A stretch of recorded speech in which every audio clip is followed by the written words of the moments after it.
चरण सोई जो नचत प्रेम। रात रात भर मीरा जी नाचती थी अपने गिरधर के लिए, गिरधर के सामने।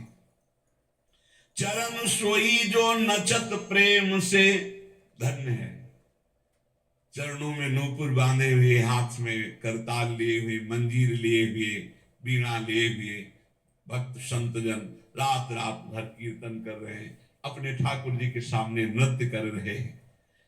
चरण सोई जो नचत प्रेम से, कर सोई जो पूजा।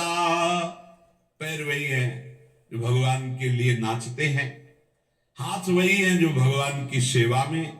शीश जोई जो नवे साधु की, रसना और न दूजा। इस खोपड़ी की महिमा यही है, संत महात्माओं के चरणों में, भक्तों के चरणों में झुक जाए और जबान की प्रभु की चर्चा के सिवा दूजी कोई बात ना निकले। ये संसार हाट को लेखा, सबको बन जही आया। ये संसार बाजार है, सब व्यापारी आए हैं।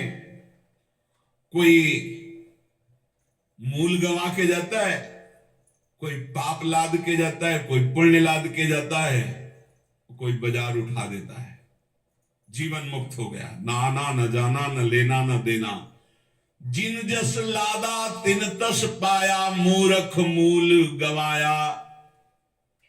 आत्म राम देह धरि आयो, तामे हरि को देखो। कहत नाम देव बलि बलि जय हो, हरि भज और न लेखो। सबकी आत्मा में भगवान बैठे हुए हैं, ऐसा दर्शन करो। नामदेव जी महाराज कह रहे हर समय नाम जप करो, भगवान का भजन कर लो तो माला माल होकर के यहां से जाओगे।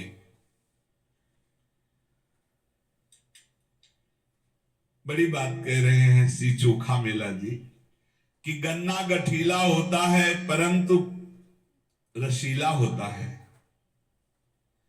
रस में गांठ नहीं होती है, गन्ने में गांठ होती है। रस जानने वाले गन्ने के रस को देखते हैं, गांठों को नहीं देखते। इसलिए है प्राणी ऊपर के आकार में क्यों भूला है, अंदर देख रस सिंधु भगवान बैठे सबके हृदय में। देख कमान टेढ़ी होती पर तीर सीधा जाता है, ऊपर के आकार में क्यों भूला है। देख नदी टेढ़ी होती पर उसका जल स्वच्छ मीठा प्राणों का पोषण करता है। चोखा मेला जी कह रहे मैं जाति का महार हूं परंतु मेरा भाव बहुत ऊंचा है कि मेरे भाव में विट्ठल बैठा हुआ है। इसलिए तू ऊपर की बात पे क्यों भूला है, अंदर के रस को देख। सेन जी कहते हैं कि हम बारबर हैं, बारीकी से हजामत बनाता हूं, विवेक का दर्पण दिखाता हूं, ज्ञान की कैंची चलाता हूं, शांति का झलक छिड़कता हूं और अहंकार की छुट्टियां घुमाता हूं, भावों की कटिंग करता हूं, काम क्रोध को जड़ से उड़ाता हूं। ऐसा मैं संत सेना नाई हूं।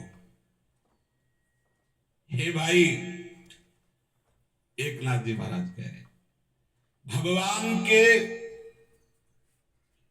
कृपा प्रसाद का लक्षण होता है कि वो सगुण चरित्रों का गायन करके ही अपना समय व्यतीत करता है। संत जन जिस पर कृपा करते हैं उसका मन भगवान की लीला चरित्रों में लग जाता है। सत्संग में जिसका मन लग गया भगवान उसके अधीन हो जाते हैं, संत एकनाथ जी महाराज। क्योंकि सत्संग में भगवान की चर्चा, भगवान के सिद्धांत, भगवान का नाम कीर्तन, भगवान का प्रेम रंग, वैराग्य रंग, ज्ञान रंग सब कुछ प्राप्त होता है। इसलिए जिनको सत्संग का नशा है उनको भगवत प्राप्ति अवश्य हो जाती है। भक्ति और ज्ञान से रहित जहां चर्चा हो रही हो वो चर्चा नहीं सुननी चाहिए। तस्मात् शास्त्रम प्रमाणम ते कार्याकार्यो व्यवस्थितो। शास्त्र के अनुसार ही वार्ता होनी चाहिए, शास्त्र प्रमाणित वार्ता होनी चाहिए। जीव को जबरदस्ती भोगों से छुड़ाकर भगवत प्राप्ति करा दे, ऐसी वार्ता होनी चाहिए। वार्ता ऐसी होनी चाहिए जिसके भावों को प्रकट करने से वैराग्य, जबरदस्ती जीव के हृदय में भगवान के नाम रूप लीला धाम की प्रीति पैदा कर दे, उसे कहते हैं सत्संग। अंतःकरण में बात बैठ जाए। संतों की वाणी में इतनी सामर्थ्य होती है। यदि सत्संग का प्रभाव बढ़ रहा है तो कैसे हम जाने? बोले अखंड स्मृति के लिए मन ललचाने लगेगा, निरंतर नाम जपो। एक नाथ जी कहते, मैं तो हाथ में करताल लेकर के अपने जनार्दन श्री विठ्ठल भगवान को रिझाता रहता हूं। जो मेरे प्रभु हैं, कलयुग में विशेष कृपा करके उन्होंने मूर्ति के रूप में अर्चावतार लिया है। एक नाथ जी कह रहे, प्रभु और प्रभु की प्रतिमा में कोई अंतर नहीं मानना चाहिए। जो प्रभु की प्रतिमा को प्रभु स्वरूप मान करके आराधना करता है, वो प्रभु में ही वास करता है। जो भेद मानता है वो आगे नहीं बढ़ पाएगा। और आज तो ऐसा ज्ञान बघारा जाता है कि प्रगट सेवा का ही निषेध कर दिया गया। प्रगट सेवा का निषेध, प्रगट सेवा का निषेध, भगवत अर्चा विग्रह का कैसा ज्ञान चल रहा है, कैसा ज्ञान चल रहा, अज्ञान, घोर अज्ञान। जो भगवान के सेवज्ञ साक्षात भगवान है, साक्षात। आपको विश्वास नहीं इसलिए बात नहीं करते, उन्हें आप बात करके देखना, उत्तर मिलेगा। गौर से आप ठाकुर जी की तरफ देखना, हृदय से बात करना, कोई न कोई इशारा मिल जाएगा, कोई फूल गिरेगा, कोई न कोई, आप पता चल जाएगा कि ठाकुर जी हमारी बात सुन लिए। कलिकाल में भगवान ने अर्चावतार धारण किया है प्रतिमा स्वरूप में। ये ऐसा साधन है जिससे जनार्दन भगवान की निश्चित प्राप्ति हो जाती है। स्वयं भगवान विराट। पहले बिहारी जी, राधा वल्लभ जी, राधा रमन जी सब ठाकुर बात करते थे, अब भी करते हैं, करने की क्षमता केवल हो आपके अंदर से हटता ही नहीं कि साक्षात विराजमान है। आपके अंदर ये बात ही नहीं पूरी परिपक्व हो पा रही। आपको लगता है कि ये छवि है, ये मूर्ति है। आप बात करके देखो, आपको बात का उत्तर मिलेगा यदि आप साक्षात माने। जाकी रही भावना जैसी, प्रभु मूर्ति देखी तिन तैसी। जो जनार्दन भगवान की प्रतिमा में साक्षात भगवत भाव करके सेवा पूजा करता है, उसे भगवान की निश्चित प्राप्ति हो जाती। संत एकनाथ जी, नाम खुला मंत्र है। वाणी से सदा नाम कीर्तन करो, नाम जप करो, अनंत जन्मों के दोष और पापों का नाश करके निर्दोष कर देगा ये नाम। संसार में तुम्हें जनार्दन ने भेजा है नाम लेने के लिए। खूब नाम जप करो, आलस्य मत करो, इससे सब इंद्रियां सद जाएंगी, मन भी सद जाएगा, भवबंधन टूट जाएगा। नाम जप करो, एक जनार्दन की शरण में रहकर उठते बैठते सोते जागते रात दिन विठ्ठल विठ्ठल केशव केशव नाम जप करो। संत एकनाथ जी, जिसने एक बार श्री कृष्ण का दर्शन कर लिया, यदि श्री कृष्ण की प्राप्ति करनी तो पापाचरण को बंद कर दो। ये श्री कृष्ण चंद्र जी उत्तम श्लोक, निष्पाप परम पवित्र है। तो परम पवित्र होकर, निष्पाप होकर उत्तम श्लोक की प्राप्ति होती है। इसलिए ये सच्चे को स्वीकार करते हैं। निर्मल जन मन सो मोहि पावा। और ये निर्मलता सत्संग आदि नाम वाणी कीर्तन गुणगान श्रवण इससे स्वाभाविक हो जाती है। जो सच्चाई से नहीं चलता है, मनमानी आचरण करता है, स्वप्न में भी श्री कृष्ण की चरण छाया भी नहीं प्राप्त कर सकता। संत एकनाथ जी, समर्थ गुरु रामदास स्वामी, तू अपने अंदर दुखी क्यों हो रहा है? शोक क्यों कर रहा है? चिंता क्यों कर रहा है? तू अविवेक के कारण कर रहा है। विवेक धारण कर, तू विदेही है, तू देह रहित है, ये देह तेरा नहीं है। तू क्यों शोकित हो रहा है? क्यों दुखी हो रहा है? क्यों चिंता कर रहा है? अरे तू मोक्ष सुख का अधिकारी है। उठ, बार बार मरने से एक बार कमर कस और ऐसा मर कि पुनः जन्मना ना पड़े। समर्थ गुरु स्वामी रामदास जी, देख एक मरा उसको तू ले गया, तो क्या तू जानता तू नहीं मरेगा? फिर एक दिन तेरे को लोग ले जाएंगे, तो क्या तू पहले तैयारी नहीं कर सकता मृत्यु पर विजय प्राप्त करने की? क्या तू सदा बना रहेगा दूसरे को फूंक के आ रहा है? अतः तुझे बार बार जन्म मरण ना लेना पड़े, एक बार कमर कस और राघव के अतिरिक्त किसी से अपनापन न मत कर। प्रभु से अतिरिक्त, प्रभु के अलावा किसी को अपना मत मान। प्रभु के अलावा मुख से और कोई नाम, कोई बात मत बोल। एक सेकेंड भी मत नष्ट कर। तेरी आयु एक एक क्षण नष्ट होती जा रही, मृत्यु नजदीक आ रहा है। बिना हरि के तुझे कोई नहीं बचा सकता। देह की रक्षा के लिए यत्न किया, चाहे जितनी औषधि खा लो, चाहे मकरध्वज ध्वज खा लो, चाहे सोने के भस्म खा लो, काल मिटिया मेट इस देह का कर ही देगा। इसलिए तू श्री हरि की भक्ति कर ले, निरंतर नाम जप कर, सारी चिंताएं भस्म हो जाएंगी। बहुत प्रकार की बातों में मत फंस, मेरी बात को ध्यान दे। देख नूपुरों की झनकार करते हुए, दौड़ते हुए दीनानाथ तेरी तरफ आ रहे। गरज गरज कर तू नाम केवल ले, पुकार उनको। समर्थ गुरु स्वामी रामदास जी महाराज, देख यदि संतों का संग मिल गया तो वो बुला रहे तुझे, ये बुलावा है। उनके पार्षदों का संग मिल गया ना, सत्संग, इसका मतलब अब प्रभु मुझे बुलाना चाहते हैं। पहले हनुमान जी मिले, फिर राम जी मिले विभीषण जी को। अब मुझे भाव भरोस हनुमंता, बिनु हरि कृपा मिले नहीं संता। और उसी के बाद शरणागति हुई, उसी के बाद विभीषण जी को भगवान का साक्षात्कार हुआ। बहुत प्रकार की बातों में मत फंस। अरे राम राम कृष्ण कृष्ण हरि हरि बोलो, वही सब कुछ है। बैठ के समय बर्बाद मत कर, नाम जप कर, फिर कुछ भी ध्यान कर, कुछ भी करो, उसमें कोई लेना देना। नाम जप मत छोड़ो, नहीं समय बर्बाद हो रहा, बेकार समय नष्ट हो रहा। बैठे बैठे गणित लगाने से भगवत प्राप्ति नहीं होती। स्वामी जी कह रहे हैं बहुत प्रकार की बातों में मत फंस, दृढ़ता पूर्वक नाम जप कर। देख नूपुरों की झनकार करते हुए दीनानाथ तेरी और दौड़ते हुए आ रहे, ऐसा दिखाई देगा यदि तू गरज गरज कर नाम कीर्तन करेगा।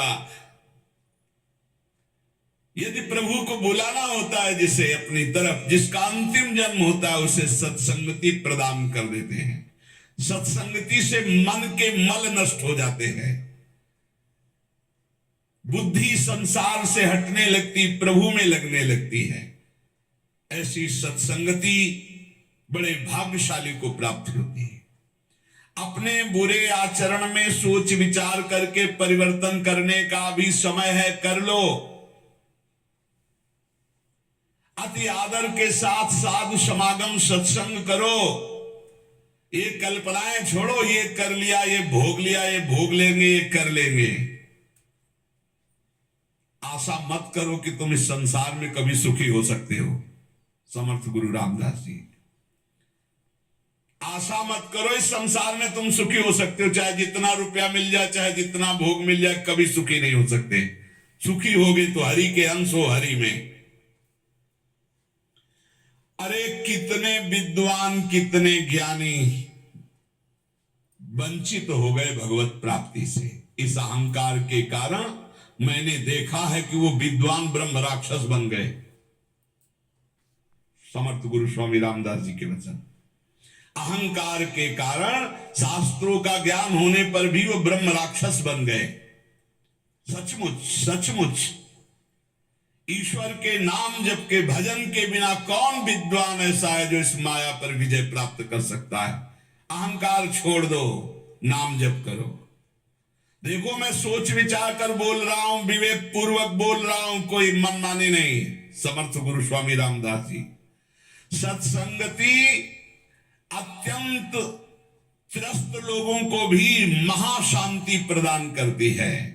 अतः खोज करो सत्संगति की। संयमित आचरण, शास्त्र सम्मत वाणी, ये सत्संग में प्राप्त होती है। जिसने अहंकार रूपी मक्खी खा ली है, उसे ज्ञान रूपी भोजन उल्टी करना ही पड़ेगा, पचा नहीं सकता। अर्थात जिसके मन में अहंकार अपने ज्ञान का है, वो ज्यादा बोलता चला जाएगा और अनुभव में कुछ नहीं होगा, केवल प्रवचन होगा। इसलिए मान सम्मान प्रतिष्ठा की चाह अहंकार को होती है। अहंकार छोड़ो, आसक्ति छोड़ो, सज्जन संतों की संगति करो और नाम जप करके इन महान दुख में संसार से तर जाओ। सब संतों की एक ही बात, नाम जप, नाम जप। ऐ मन, ये सत्संग केवल केवल भगवत कृपा से मिलता है और सत्संगी को निश्चित मोक्ष की प्राप्ति होती है। साधु संग करने वाला भवसागर से पार हो जाता है। सत्संगी द्वैत भावना का नाश करता है। सत्संगी का कभी पतन नहीं होता। जो रोज सत्संग सुनते उनका इसलिए पतन नहीं होता, रोज चाटे लगते रहते शब्दों के, रोज उत्साह बढ़ता है, रोज पापाचरण छोड़ने की हृदय में एक वृत्ति जागृत होती है। पूज्य स्वामी समर्थ गुरु रामदास जी कहते, कौन धन्य है इस संसार में जो सदा अपनी देह को भगवान के लिए कष्ट में रखता है, वो धन्य है। उचित भोजन, कठोर शैया, कम सोना, अधिक जगना, नाम जप करना, गुण कीर्तन करना, जानबूझ करके सारे सुख सुविधाओं को ना भोगना, उसका जीवन धन्य है। संसार में कौन धन्य है? ध्यान से समझो। जो प्रभु के लिए अपनी देह के आराम सुख को त्याग कर कष्ट सहता है। बहुत भाग्यशाली साधक है, ऐसे ऐसे हैं। ऐसी गर्मी में जहां एसी भी काम नहीं करते, वो कूलर भी नहीं चलाते। सोचो ऐसी गर्मी में कैसे रहा जा सकता है। हमारे गुरुदेव भगवान तो 20 वर्ष हाथ के पंखा से केवल किया है, हाथ के पंखा से। भीषण गर्मी में भी रात दिन, वहां बिजली का प्रवेश ही नहीं था, बस दीपक जला करके रात्रि में, इतना छोटा सा दीपक और हाथ। अरे भजन के बिना थोड़ी स्थितियां आती है। सदा प्रभु के कार्य में जो अपनी देह को कष्ट देता रहता है, प्रभु के लिए प्राप्त सुखों का त्याग करता है, मुख से अखंड नाम उच्चारण करता है, जो अपने जीवन को भगवान की दास्ता में बेच देता है, उसका जीवन धन्य है। दूसरा, जैसा बोलता है वैसा ही आचरण करता है, वो धन्य है। जो नाना रूपों में एक ही ईश्वर को देखता है, वो धन्य है। जो सगुण भगवान में जरा भी संदेह नहीं करता, वो धन्य है। जिसमें अहंकार नहीं है, दूसरे की उन्नति देखकर ईर्ष्या नहीं है, अपने स्वार्थ का जिसने त्याग कर दिया है और संसार की किसी भी पदवी को जिसने जीवन में स्वीकार नहीं किया, उस धन्य कहा गया है। उपाधि, कोई भी उपाधि नहीं। भगवत मार्ग में भी उपाधियां मिलती हैं। जिसने कभी कोई उपाधि स्वीकार नहीं की, कोई भी अपने पद प्रतिष्ठा, कोई जिसने अहंकार का त्याग कर दिया है, जो दूसरे की उन्नति देखकर कभी ईर्ष्या नहीं हृदय में, जो स्वार्थ का त्याग कर और जो संसार में किसी पदवी को, किसी उपाधि को स्वीकार नहीं किया, वो धन्य है। जो विद्वान होते हुए घमंड से रहित नम्र वचन, मधुर वचन बोलता है, और अपने को संसार में भगवान का सेवक घोषित करता है, वो धन्य है। जो इस अखिल संसार में एक भी कोई शत्रु नहीं बनाता, जो विवेक पूर्वक निश्चय पूर्वक कभी न तो मिथ्या भाषण करता है न मिथ्या आचरण करता है, वो धन्य है। जो भगवान का दास है उसे कभी चिड़चिड़ाहट नहीं होती। जो भगवान का दास है वो बहुत गंभीर और शांत होता है। ऐसे भगवान के दास को हम नमन करते हैं। श्री समर्थ गुरु रामदास जी महाराज, नाम के अतिरिक्त जितनी चेष्टाएं, इनमें हमें विश्वास नहीं है भगवत प्राप्ति करा देंगी। महापुरुषों के वचनों को पकड़ो। नाम परमात्मा का साक्षात स्वरूप है, इसलिए नाम पर हमें बहुत विश्वास है।